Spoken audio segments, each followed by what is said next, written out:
Welcome back to Chunky Rich, another episode of hip-hop music. Exactly, that's what we're going to be talking about. We're going to go a little bit into the hip-hop, into the more music segment. Starting off, do you guys saw that Forbes list of 2018?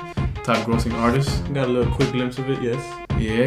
Jay-Z, number one. Diddy, number two. That's a rock. Them royalties are paying off, boy. That guy is making money even when he's not making music. That's what I'm saying. I'm not surprised that Diddy's there. Just you already know he's got his hands on a whole bunch of different things. That alkaline water shit, fucking. He's got his hands in a lot of pies. Yeah, that's what I'm saying. My germs. My germs. My germs. My germs.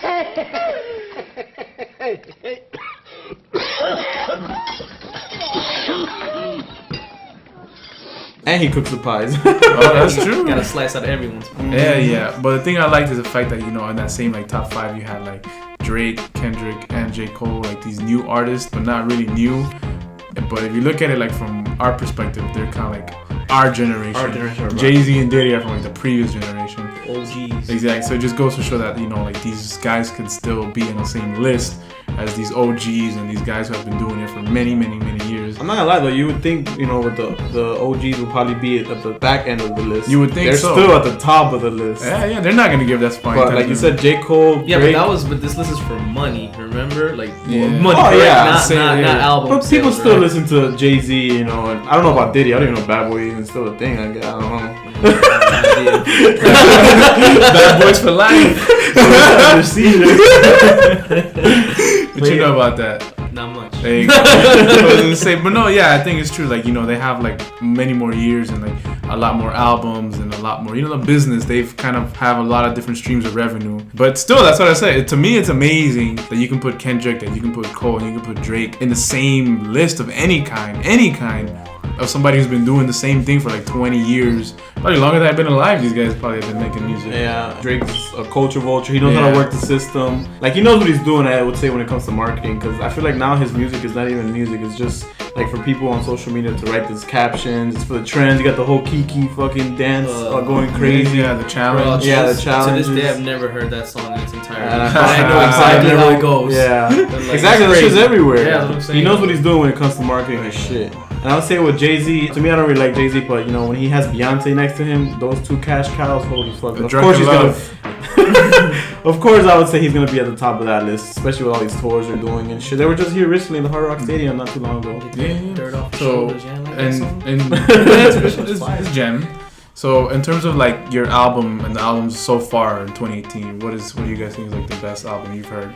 Probably Mac Miller's Swimming. Are you saying that just because he ain't here no more? Or? No, hell no. We fucked with Mac Miller since high school, dude. Like since 2009, 2010 when he first came out. And I feel honest. I told you guys when that album came out, like that shit was fucking dope. It's like it's not like your fucking lyrical masterpiece, but it's just so smooth. It's so like it's jazzy. I feel like he finally found his sound. Yeah, man. And unfortunately he passed, and he freaking came out with a masterpiece. I would say to me it was Swimming or KOD. It's funny, I was gonna say KOD. Yeah, J. Cole definitely. Only because like when it dropped, I heard it like nonstop, and when I was hearing it, I just remember thinking like, yo, I just couldn't believe Cole put out that album. Like the same way I think that Mac Miller found his sound. I feel like Cole had already found his sound, but he sharpened it even more. Like it was so crazy listening to him from beginning to end. Every song, I didn't skip anything. That shit to me was like a classic. Even though, again, I've been listening to Cole since like 2010, 2011, and hearing all his albums and his mixtapes, it just goes to show like the progress. And now 2018 for me was like, I wouldn't say like the end of J. Cole, but I feel like it was a new beginning of sorts for me. I don't know about you guys, but I think KOD is like the best album of 2018 I feel like he definitely did find his sound, but like this one, I feel like this album he was testing new shit out too. Like he was trying to hang with the young kids too. Like yeah. But didn't you listen to the Black Panther album? You haven't listened to it? I heard some stuff from the Black Panther. But you for sure like it though. At least from the movie, you liked it. I like some of the stuff, but I don't know. Like the only one of the artists I can think of right now is like that no one's talking about, or maybe doesn't get enough love. I think he guys get some love, but nowhere near like these guys. Is Donald Glover, aka Childish Gambino. He puts out some different kind of stuff out there, and like I kind of like it because he is different. He's not like he's not a wave fucking rider. Yeah, he just does his own thing, and it's pretty good too. Like, This Is America, even though it's not much of a song, like it's like it's a good hit single. It's a record. Yeah. Something to put him on the map. And even Feels Like Summer and Summertime Magic, 2 singles that he just dropped. That Childish Gambino definitely is like one of the most underrated artists. And now he's doing movies and all this stuff. He's multi-talented. Yeah, but let's just like bring it back to like the whole hip hop and music. You know, what do you guys think of the whole like Eminem, MGK, like beef? Man, it doesn't matter who you put up against Eminem, he's gonna tear him down. That's what I was gonna say. He's gonna find a way to just like. I'm not gonna lie, I'm a little upset that he actually responded to Machine Gun Kelly. Like, who the fuck is Machine Gun Kelly? Like, obviously we know who he is, but he's nobody to me. What's the last hit you remember of Machine Gun? Wild boy. And that was like what, like freaking 5 years ago, 7 years ago? Hey, that shit was banging, bro. Yeah. After that, what do you remember from Machine Gun Kelly? Besides this response, nothing. The remix. The original song and the remix? Yeah. Oh, my boy. That shit Hey, was yeah. trash. Well, that's about it. Wait, what can you do? But why did it start again? What was the reason he was dealing with or from what I mentioned his remember- well, daughter? I don't know if it's accurate or not, but from what I heard, he was like Eminem didn't like that he was trying to get kind of familiar with his daughter, and he always like Haley, and he always I don't know why for some reason I was gonna say Ashley, but yeah, he was like he would mention her and stuff like that in combos and shit, or even like maybe hit her up on social media. I don't know. It's just something she's in there. Yeah, it was personal. Part of the reason. It was like and family. And didn't shit. appreciate it. And that's another thing too, my bad, Walter. But I feel like with today's kids, like that's a trend now. It's saying like they try to fuck with these legends, like fuck Eminem, fuck J. Cole. That was a big one, but that started with Lil Pump.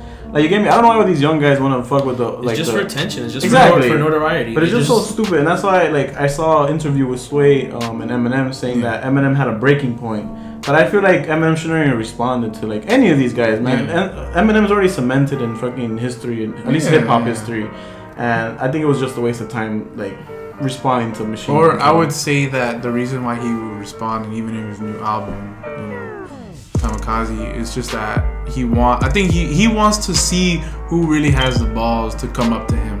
And that's the whole point. That's why he probably shouted out to like, you know, Machine Gun Kelly. He's like, oh, if you guys call yourself rappers, and if I'm on wax, I'm literally telling you straight up the business, come back at me. And if you can't, then that proves the point that you shouldn't be in the same league, shouldn't be in the same sport, shouldn't call yourself a rapper. If some guy calls you out, you know what I'm saying? You should be able to go bar for bar or whatever it is with him or her, regardless of the fact. Period. That is true. And if it's Eminem that's challenging you, you better believe if I was in the rap game and Eminem challenged me, I would write bars for like years before I would even think about responding.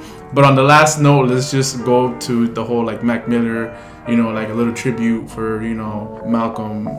You know, I remember back in high school, first listening to Mac Miller, and Kids was like the first project I remember he put out that I listened to. Dope shit. And I just loved the beginning. I just loved every song. All the music he ever made, I'm not gonna lie, you know, people might not call me a real fan of Mac Miller because I think some of the stuff is not as good as Kids. Or if I'm comparing Mac Miller to Mac Miller, I felt like over time, you know, he had his ups and downs, but at the end of the day, you can tell he was making the music he loved to do. And it's a shame because, you know, Mac was only like a year older than me, older than you, a few years younger than you. And it's crazy how this kid, and it hit me when I saw the news, and I was like, damn, this kid was only 26? Like, yo, like, that's crazy. Yeah. He had his entire life ahead of him. So many like more projects he could have done and probably was still working on. Yeah, I'm not gonna lie. That news is probably one of the. I took that one kind of hard. Like I'm not gonna lie. When I heard that shit, I was like, damn, Mac Miller died. Like fuck. Like, cause like I said, we grew up like in high school at least. You know, I feel like when you're in high school, that's when you decipher what you really like. And Mac Miller was definitely someone that caught my ear. And that was in the era of like when Wiz Khalifa was coming up, Big Sean, you know, Action Bronson, all those guys. And that's the thing about Mac Miller that everybody says he was such a cool guy, and he put everybody on. Like he took them on his tours, and he was just that type of guy, man. He wanted to see everybody else succeed, and like we said earlier, he wasn't a freaking trend, you know, setter or whatever. He didn't ride the waves. He did his own thing. He just wanted to make his own music and have his music out in the open. He didn't want to be like, you know, in the center of attention, I would say. Yeah, he just wanted his music to be the center of attention. What do you remember from Mac Miller? What do you think? Nike's on my feet. Keep my cipher complete. Fire, boy. I got this shit playing in my head right now. I'm not even listening to this interview. Yeah. Well, alright guys, thank you for watching. Please like, comment, subscribe. Let us know what you guys think. Rest in peace, Mac Miller.